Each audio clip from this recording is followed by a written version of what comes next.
É a primeira vez, viu, gente? Então, vocês me desculpem qualquer coisa, mas a gente vai aprendendo aos poucos a se virar nessa história do online, né? Então, meu nome é Antônio Carlos, eu sou o responsável pelo Laboratório de Estudos Moleculares e Terapia Experimental, LENT, aí da UFPE, ligado diretamente ao Departamento de Genética. E a ideia hoje é contar um pouquinho para vocês sobre produção de proteínas do SARS-CoV-2, estabelecimento de ensaios in vitro, desenvolvimento e teste pré-clínico de estratégias vacinais contra a Covid-19. É importante, inicialmente, já deixar claro que, como muitos dos colegas, né, eu não trabalhava com SARS, não trabalhava com esse tipo de vírus, mas frente à situação de necessidade, né, das dificuldades que essa pandemia causou, né, nós todos estamos tentando aproveitar daquilo que a gente tem de melhor de conhecimento, expertise, capacitação para esse momento, né? Bom, a Covid-19, né, é o coronavírus disease ou coronavírus doença, né, o que quer dizer essa sigla, é uma doença que está afetando muitas pessoas no mundo inteiro, né, é uma pandemia, e as complicações mais conhecidas dela, né, são aquelas que dizem respeito ao trato respiratório, né, onde ela causa a síndrome respiratória aguda grave, né. Essa síndrome respiratória é bem caracterizada como um processo de pneumonia muito agravado, que acaba levando a outras complicações, como falência renal, e leva, muitas vezes, né, infelizmente, os pacientes a óbito. Devido à demora, muitas vezes, para um tratamento, é que esse número de óbitos aumenta. Por quê? Porque o tempo de UTI ou o tempo de respirador que essas pessoas acabam necessitando é um período razoavelmente longo, que faz com que você tenha uma fila muito grande de acesso e, infelizmente, as pessoas, né, como vocês devem estar acompanhando, estão falecendo na fila. É uma coisa muito importante que, embora a gente veja um número de mortos muito elevado acompanhando o dia a dia, um dado feito pela Faculdade de Medicina de Ribeirão Preto, né, cria uma expectativa que nós temos uma subnotificação altíssima, ou seja, enquanto a gente fala de milhares de casos, né, pela expectativa da faculdade, né, nos estudos que ela fez, nós estamos na fração de milhões de casos, né? Então, isso mostra a gravidade da situação que nós estamos no momento. Bom, essa doença é causada pelo coronavírus, né, o SARS-CoV-2. Aqui nós temos uma micrografia dele. Ele é dito coronavírus por causa dessa estrutura, onde vocês veem umas espículas marrom avermelhado, né, que dá um efeito de coroamento do vírus, por isso ele chama coronavírus. Esse vírus, esquematicamente, ele é composto de um capsídeo viral que é envelopado, né? Então você tem proteínas que formam um envelope viral. Dentre elas nós temos a proteína spike, proteínas do envelope, glicoproteínas de membrana, né? Essa estrutura toda ela protege, né? Carrega um RNA de fita simples, né? De positivo, né? Ou seja, quando ele infecta a célula, este RNA já é passível de ser traduzido, porque ele está na orientação correta para isso, né? Aqui embaixo nós temos uma estrutura do genoma do vírus, e ele é dividido nessa ORF 1A, 1B, né, que produz uma proteína que vai propiciar que você tenha a produção de outras RNAs que vão ser traduzidos e levar à formação do vírus. Então, o vírus infecta a célula, esse RNA é liberado, ele é traduzido, e a partir desse tradução, essa proteína que é produzida, ela leva à produção de um subconjunto de RNAs mensageiros que vão codificar diferentes proteínas do vírus. Esses RNAs eles vão ser traduzidos pelos ribossomos no retículo endoplasmático, né, granular, vão passar pelo Golgi e vão ser, então, montadas as partículas virais e essas são liberadas, né? Em cima aqui vocês podem ver, cada pontinho amarelinho desse é um vírus sendo liberado de uma célula. Então, é um processo de brotamento, que a gente fala, né? A ligação vírus-célula é feita hoje, a gente sabe, através de um receptor chamado ACE2, que é o receptor da enzima conversora de angiotensina, né? Esse receptor se liga especificamente, né, a uma proteína chamada spike, ou espícula do vírus, e quando você tem esta ligação, um outro receptor de membrana chamado TMPRSS2 interage com esse conjunto vírus-receptor, clivando o receptor C2, e aí sim o vírus é internalizado. Então, nós temos a ação aí de 2 receptores que permitem, então, a infecção viral.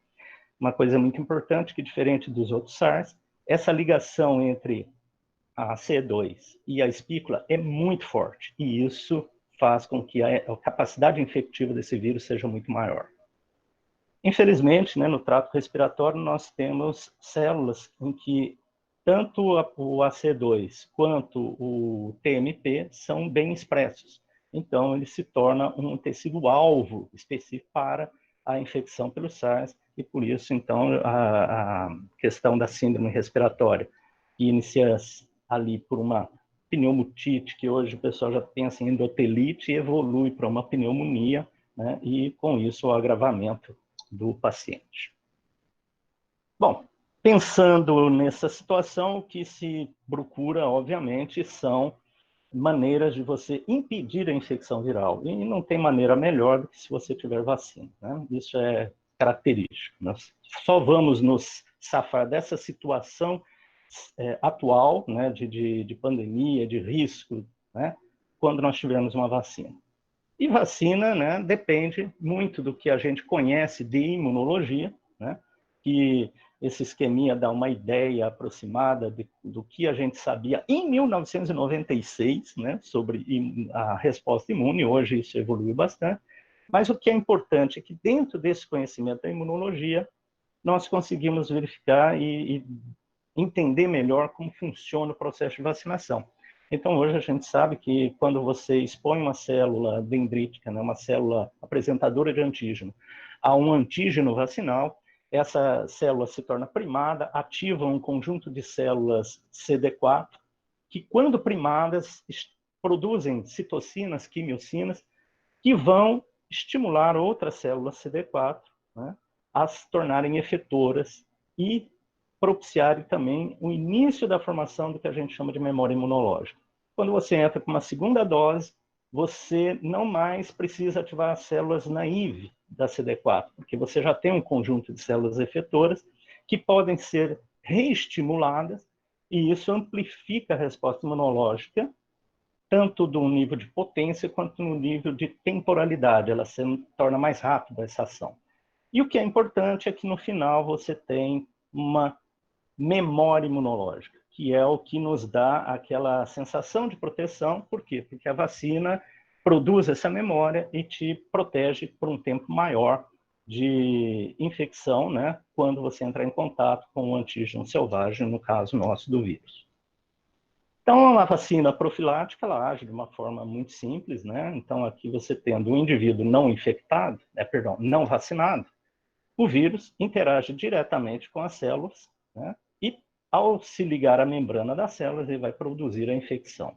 Quando você pensa em vacinação, você pensa que, quando vacina-se um indivíduo, ele produz anticorpos que, se forem efetivos, ou seja, neutralizantes, se ligam ao vírus, impedindo a sua ligação às células e, consequentemente, bloqueando a infecção.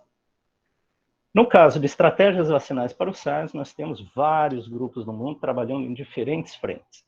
Uma delas são vacinas baseadas no próprio vírus. Essas vacinas, nós temos 7 grupos trabalhando em cima dessa estratégia.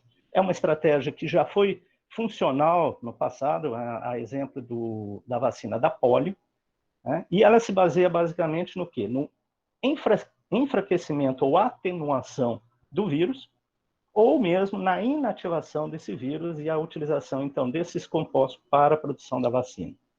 No caso do enfraquecimento do vírus, é o processo de atenuação, ele pode ser feito pela passagem do vírus em células, por exemplo, em culturas celulares, nas quais o vírus não é naturalmente infecta. Consequentemente, por ser um ambiente novo para o vírus, ele tende a promover mutações para se adaptar àquele ambiente, e essas mutações, é a nossa esperança, levem a uma redução da patogenicidade desse organismo.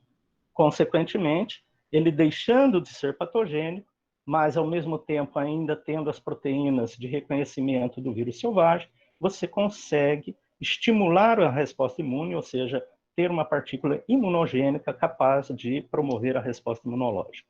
No caso do vírus inativado, você mata o vírus, né? Você o destrói, seja por calor ou mesmo por uso de alguns compostos. Você pode levar uma desnaturação do vírus e, consequentemente, a sua inativação. Qual é o problema das duas situações? No caso da inativação, é que se ela for muito drástica, você vai alterar tanto as proteínas virais que elas vão ser tão diferentes agora da proteína selvagem, né, do vírus selvagem, que não vai induzir uma resposta protetora. No caso da atenuação, você tem que fazer essas passagens de modo a garantir essa atenuação, porque se sobrar algum vírus com capacidade de desenvolver a doença, ou seja, que ainda seja patogênico, você pode, na utilização dessa vacina, induzir o desenvolvimento da doença, né? E isso já aconteceu no passado com a vacina SABE. Bom, além disso, uma coisa muito importante é que, para essas estratégias, você precisa de uma grande quantidade de vírus cultivado. Então, imagine você morando do lado de um laboratório que produza enormes quantidades de um vírus que causa uma doença tão perigosa quanto essa, né? Tanto é um risco para quem mora em volta, que envolve uma questão de biossegurança, como também para as pessoas que trabalham. Então, é uma vacina que tem esse grau de dificuldade para a sua produção, né? Outras estratégias estão sendo trabalhadas, né? Então, nós temos, por exemplo, vacinas baseadas a vetores virais. Por exemplo, vetores virais não replicativos. Quem se lembra dos surtos de ebola, né? Lembra-se do desespero e do esforço para se produzir uma vacina que hoje existe, que é a vacina contra a ebola, ela segue exatamente essa estratégia de produção com um vetor replicativo. Ele é seguro, é eficiente, mas tem um problema. Muitas vezes ele leva a uma resposta imune contra o vetor. E se isso ocorre, a vacina deixa de ser efetiva. Com vetores virais não replicativos, bom, nós temos aqui que nenhuma vacina até hoje foi licenciada com essa estratégia. Mas, no entanto, ela é uma estratégia que tem sido utilizada há muito tempo já nos procedimentos de terapia gênica. Então, de lá a gente tem muita informação, sabe que se precisa de uma dose de reforço para que a vacina tenha efeito. E uma grande empresa farmacêutica, que é a Johnson & Johnson, trabalha dentro dessa estratégia. Uma outra estratégia são vacinas baseadas em proteínas virais. Daí nós temos, por exemplo, as vacinas de subunidade proteica, dos quais 28 grupos trabalham nessa linha. O foco primordial ainda é a proteína spike, né? Aquela proteína que forma aquela espícula que se liga ao receptor ACE2. Essa situação de vacina, ela necessita de um adjuvante, ou seja, a proteína em si ela é pouco imunogênica, então você precisa carregar essa vacina junto com adjuvantes que potencializem a imunogenicidade dessa partícula e, consequentemente, você precisa de mais do que uma dose para ter uma proteção.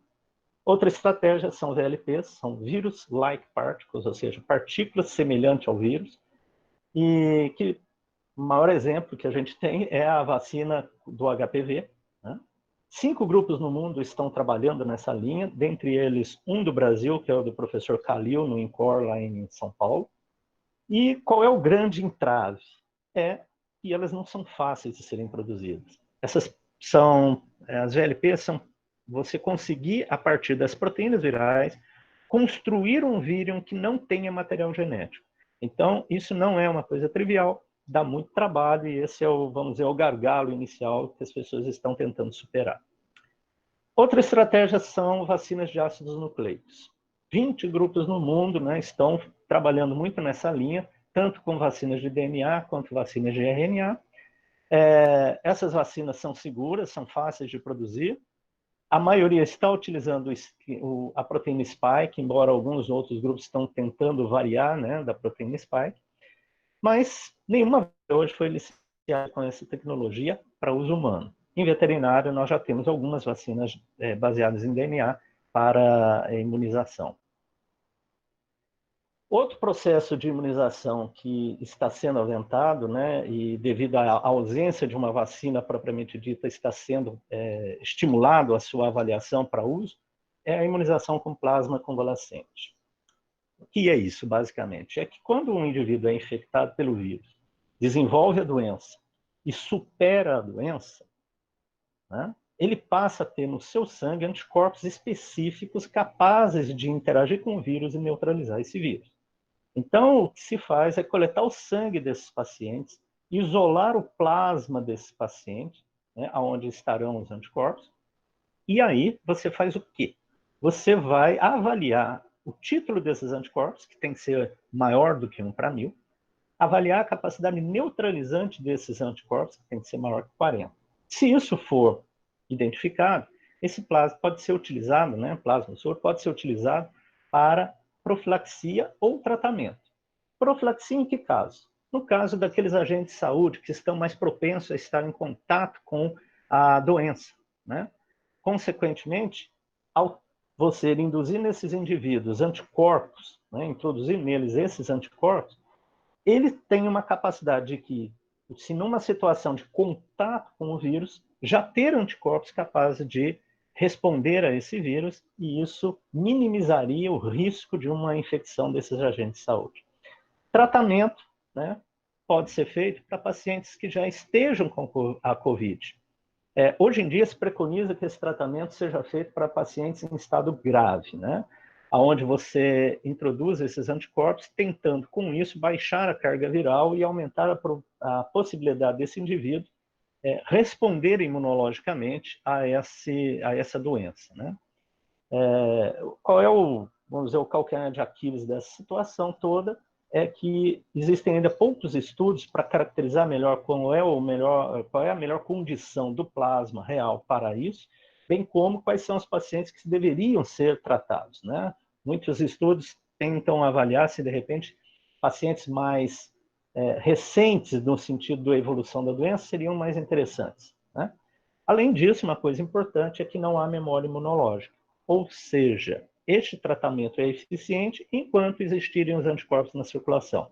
E esses anticorpos irão existir enquanto eles se mantiverem íntegros na circulação sanguínea. Ou seja, existe um tempo de vida para esses anticorpos. Quando eles começarem a decair, não existe produção de anticorpos específicos nesses indivíduos, né, porque isso não é uma vacinação. É uma transferência passiva de anticorpos para o indivíduo. Bom, o SARS é um vírus de grau de risco elevado, né? Então, nos Estados Unidos, a Agência de Risco Americana, que avalia o risco de patógenos, principalmente em relação a armas biológicas, né, classificou o SARS-CoV como um de risco 3. Isso significa o quê? Que para trabalhar com o SARS, cultivo dele, você precisa trabalhar no laboratório de nível 3, né? Isso foi referendado também pela Sociedade Brasileira de Virologia. Em 19 de março, né, ela reforçou que somente laboratórios nível 3 podem trabalhar com cultivo, isolamento, multiplicação do vírus. Isso é um problema. Em que sentido? Laboratórios nível 3 não são laboratórios com características simples para serem construídos rapidamente e nem mesmo financeiramente, né, baratos. Por quê? Porque eles necessitam um grau de isolamento muito grande comparado aos laboratórios mais comuns que nós estamos acostumados, que são os da NB1 e NB2, né?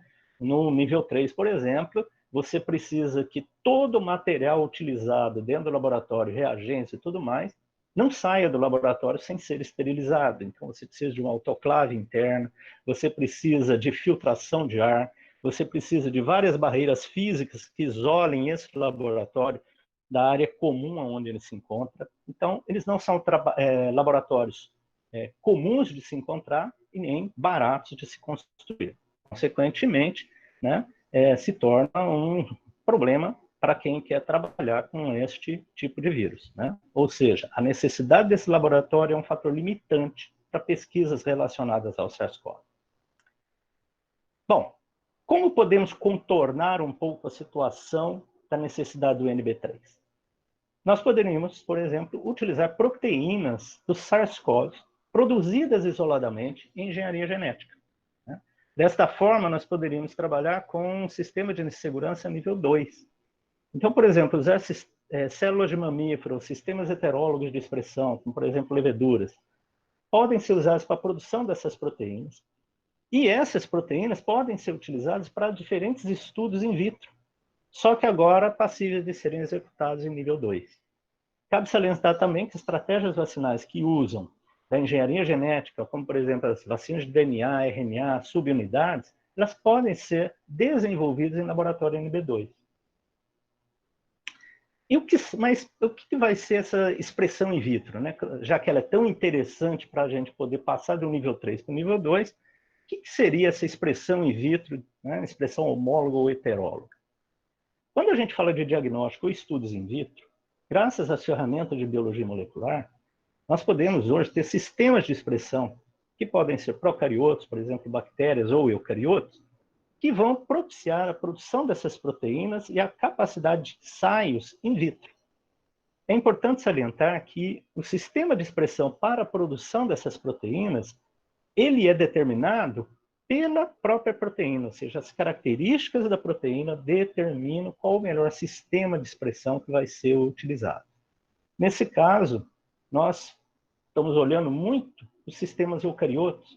Por quê? Porque o vírus infecta a célula de mamífero. É um vírus que promove glicosilação. Então, você tem essas etapas, obviamente, feitas em sistemas celulares compartimentalizados, né? Ou seja, sistemas com membranas, com complexo de Golgi, retículo. Isso não ocorre em procariotos. Então, sistema de mamíferos é o nosso sistema, vamos dizer, Gold, né? É o sistema prioritário, mas nós temos ainda sistemas baseados em células de inseto, leveduras ou de parasita. Mas se a gente pode produzir em células de mamífero, e é o mais interessante, por que pensar em outros sistemas? Simples. Infelizmente, o rendimento das proteínas produzidas em célula de mamífero é baixo e o custo de produção é alto. Então, se nós conseguimos identificar sistemas de expressão que produzam essa proteína numa quantidade maior e custo menor, obviamente isso se torna interessante, principalmente se essas proteínas vão ser utilizadas para outros estudos ou mesmo para desenvolvimento de estratégias, sejam diagnósticas ou vacinais. Uma coisa importante nessa condição é a questão do gene que vai ser expresso no sistema, né? Então, por exemplo, eu vou querer produzir a proteína spike no sistema de mamífero, eu vou pegar a sequência da proteína spike do vírus e vou introduzir para ser produzida na célula de mamífero. É interessante pensar que você pode melhorar a sequência do ponto de vista da sua capacidade de produção da proteína. Em que sentido? Nós sabemos que o código genético ele é degenerado, ou seja, nós temos mais do que um códon para um mesmo aminoácido. Isso significa que existe, com certeza, dentro de sistemas celulares, códons que são mais utilizados do que outros. Consequentemente, né, você vai poder produzir melhor uma proteína que você tenha mais RNA transportador daquele códon específico. Nessa forma, a otimização de códon passa a ser extremamente interessante. Porque, por exemplo, aqui, valina são 4 códons diferentes. Se nós identificamos qual deles é o melhor, o mais utilizado naquele sistema celular, e alteramos a sequência do nosso gene para ter este códon, obviamente a tradução vai ser mais eficiente. Né? Então, pensando nesse sentido, a adaptação do sistema celular, né, feito pela otimização do gene, aumenta a eficiência de tradução desse RNA mensageiro e, consequentemente, aumenta a produção da proteína naquele sistema. Bom, neste contexto todo, né, entra agora o nosso laboratório, que é o Laboratório de Estudos Moleculares e Terapia Experimental, e foi, né, chamado, dentro deste contexto, a tentar colaborar com o enfrentamento da Covid-19. O nosso laboratório, ele trabalha com 3 linhas de pesquisa, né? A saber, estudos moleculares de infecção viral, né? Produção de proteínas heterólogas, né? Proteínas em cultura celular in vitro, e desenvolvimento e avaliação pré-clínica de estratégias vacinais. Nós já trabalhamos muito com o HPV, né? Na realidade é o nosso carro-chefe, nós temos mais de 10 anos nessa área. Trabalhamos com a parte de produção de proteínas in vitro, também voltado principalmente ao HPV, mas já trabalhamos com o vírus da anemia infecciosa equina, né? Para o desenvolvimento de kits de diagnóstico. E continuando, o carro-chefe ainda é o papilomavírus, né, mas com vacinas de DNA, né, para tanto papilomavírus bovino quanto papilomavírus humano, dos quais 2 delas nós já avaliamos do ponto de vista pré-clínico e temos resultados interessantes. Então, neste contexto, nosso laboratório tem uma capacidade de trabalhar com algumas coisas que são interessantes no contexto do SARS. O que nós fizemos foi entrar em contato com os nossos colaboradores para ver se eles topariam, né, entrar em conjunto com a gente nessa história de trabalhar com um vírus novo. Então, nós entramos em contato com a nossa colaboração internacional, com o Instituto Regina Helena, na pessoa do professor Aldo Benucci, lá em Roma, com o Instituto Ageu Magalhães, o UNB e o USP, né? E dentro da UFPE, né, com o Departamento de Antibióticos, com o Departamento de Genética e com o Departamento de Biofísica, onde nós temos pesquisadores que estão conjuntos conosco nesse trabalho, né, e que a gente pretende ver o que a gente pode realmente colaborar, né? Então, o principal mote nosso é tentar ajudar a produção de alguns insumos que possibilitem que a gente saia do nível 3 e possa trabalhar em alguns estudos, né, alguns projetos em nível 2, né, e trabalhar com algumas estratégias vacinais. Nesse contexto, inicialmente nós definimos quais seriam os antígenos de interesse para estudos do SARS. Avaliando a literatura, nós verificamos que tanto a proteína spike quanto o domínio RBD, que é o Receptor Binding Domain, da proteína spike, são alvos interessantes para serem analisados. A proteína spike inteira, ela está aqui, né? E essa porçãozinha aqui é o domínio RBD, que vocês podem ver aqui na estrutura esquemática, né? A proteína S1, que faz parte da spike, ela tem 2 domínios, né? Esse domínio em azul é o domínio que se liga diretamente ao ACE2, né? Então, ele é aquela região que faz o binding com o receptor. Então, nós estamos trabalhando com a produção, né, com a ideia de produção dessas proteínas e de aproveitar a nossa expertise no desenvolvimento e produção de antígenos sintéticos multiepítopos, né, para, a partir de trabalhos já desenvolvidos na literatura, associados ao que a gente pode fazer de avaliação em colaboração com o professor Valdir, né, e com o professor Marcos, também da Universidade Federal de Sergipe, desenvolver quais seriam os candidatos a epítopos e, a partir dali, construir um antígeno sintético para ser utilizado no processo vacinal. Bom, a produção das proteínas recombinantes, que nós pretendemos trabalhar com um sistema de levedura, né? Por quê? Porque cerca de 20% dos produtos biofarmacêuticos hoje no mercado são produzidos em levedura. Nós temos um amplo conhecimento de genoma e fisiologia de leveduras, né? Além do fato de que a levedura que nós escolhemos para trabalhar, no caso a Pichia pastores, é uma levedura GRAS, que é uma levedura segura para uso em humanos, né? Via colaboração com o nosso colaborador da Universidade Federal, Universidade de Brasília, né, a UNB, que é o professor Fernando Araripe, ele isolou e construiu um vetor para expressão em células de Pichia pastores que utiliza o promotor da fosfoglicerato quinase, que é um promotor constitutivo. E, gentilmente, ele nos cedeu esse vetor para que nós pudéssemos trabalhar com ele nos nossos projetos.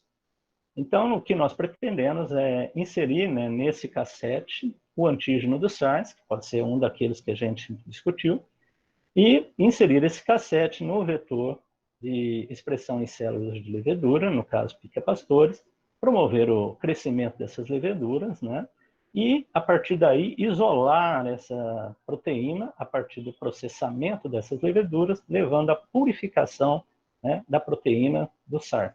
E usar essa proteína, por exemplo, para promover um ensaio, que pode ser um ensaio de ELISA, né, para determinar títulos de anticorpos. Outra ideia é fazer a ancoragem dessa proteína à superfície da levedura. Né? Por que fazer isso? Porque melhora a apresentação de antígenos, preserva estruturas de sítios antigênicos, ancora a proteína de diferentes tamanhos. Então, a gente pode pendurar na parede da levedura, aqui mostrando comparativamente, proteínas diferentes. Né? Como? A partir de uma estrutura genética onde nós utilizamos uma proteína que naturalmente é ancorada na parede. No caso aqui nós vamos utilizar a alfa-glutinina alfa-1. Né? Essa alfa-glutinina, nós utilizamos a porção C-terminal dela, que contém uma região de uma âncora GPI, e nós introduzimos ali um gene, a nossa porção codificante, no caso do SARS, e que tem na sua porção N-terminal uma sequência codificadora para um peptídeo sinal. A proteína produzida, então, na levedura, né, vai ser, quando traduzida, uma proteína que vai ter um peptídeo sinal que a dirigirá para o retículo e dali para o complexo de Golgi para ser secretada, mas que devido a essa porção, né, ela vai ficar ancorada na parede da levedura. Bom, usando essa estratégia, a nossa ideia é estabelecer o que a gente chamou de yeast ELISA, né? Ou seja, um ELISA baseado em levedura e não em proteína purificada. Então, o antígeno produzimos lá o nosso vetor, transformamos a levedura, isolamos a levedura, mas não purificamos a proteína. Pegamos essa levedura agora e plaqueamos ela nas placas de ELISA e a utilizamos como antígeno direto, né? Para o ensaio, por exemplo, de ELISA. Também pretendemos fazer a produção da proteína recombinante em células de mamífero. É o nosso GOLD, né? Então, o que nós vamos fazer é utilizar vetores de expressão para a célula de mamífero, que tem um promotor que é específico para a célula de mamífero, no caso aqui é o promotor do CMV. Esse vetor ele vai ser processado por ferramentas de biologia molecular, no qual será inserido o gene de interesse, no caso aqui, o antígeno do SARS, né? Levando à produção de uma molécula de DNA recombinante, que, a dependendo do vetor, pode ser já uma vacina de DNA, né? Purifica-se esse material e pode ser utilizado como vacina de DNA, ou ele pode ser utilizado a partir, dependendo do vetor, para ser transfectado em célula de mamífero, e aí essas células são amplificadas, e como produzem a proteína de interesse, elas depois serão lisadas e a proteína purificada no final para ser utilizada. Então, esse sistema, né, poderá ser utilizado para, no fim do processamento, levar à produção da proteína purificada, no caso, a proteína do SARS, que pode nos ajudar a desenvolver um yeast ELISA recombinante. Né? E este ELISA recombinante, ele vai ser utilizado como um padrão para a gente avaliar também o ELISA por levedura e o yeast ELISA. Né? Outra coisa importante a se falar é que não só o título de anticorpo é importante. Lembrando lá da imunização passiva, vocês lembram que você verificava o título de anticorpos e capacidade neutralizante. Essa capacidade neutralizante é o que a gente está avaliando com esse ensaio neutralizante de hemoaglutinação, por exemplo, né, que ele permite avaliar a ligação do vírus à membrana. Se você tem algumas células de reticulócito e você deixa numa placa, ela vai formar uma aglutinação, né? Ela vai se juntar, né, por interação de células. Né? Se você agora pega essas células e interage elas com o vírus interagindo com essas células, ele impede a aglutinação. Ora, sabendo disso, se eu utilizo agora o vírus incubado com anticorpos obtidos, por exemplo, de um paciente, e o coloco agora em presença dessas células, se esses anticorpos tiverem capacidade neutralizante, eles vão se ligar ao vírus, o vírus vai ficar impedido de se ligar a essa célula e você vai ter aglutinação. Então, com isso, eu consigo determinar, né, quanto daquele meu anticorpo é neutralizante. Né? Então, aqui do lado você tem uma placa onde esses pontinhos aqui indicam a aglutinação na presença do anticorpo. Isso significa que esses anticorpos têm baixa ou nenhuma capacidade neutralizante. Ao passo que esses aqui, por exemplo, têm uma alta capacidade neutralizante porque você tem as células dispersas. Então, este é o teste. Qual é o problema para o SARS? É que ele só pode ser usado no NB3, uma vez que o vírus é NB3. Né? Então, eu posso até pensar em avaliar alguma coisa do ponto de vista de neutralização, mas não vou conseguir fazer isso se eu não tiver um laboratório NB3. Como contornar isso? Substituindo esse vírus por um pseudovírus ancorando proteína do SARS, que a gente chama de vírus pseudotipado. Né?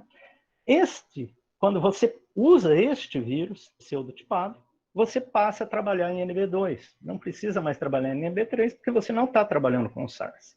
Então, este é um salto de qualidade que a gente pode dar produzindo esse sistema.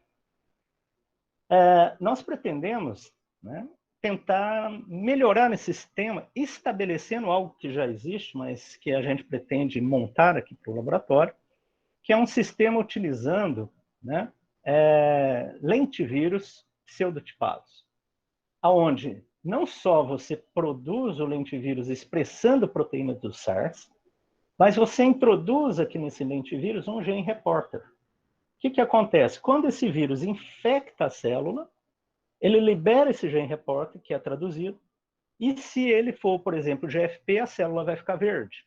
Se ele tem luciferase, num ensaio de luciferase, você pode quantificar a luminescência. Então, esses pseudovírus produzidos podem ser utilizados, né, com o cultivo celular para avaliar a capacidade de neutralização desses anticorpos de uma forma quantitativa.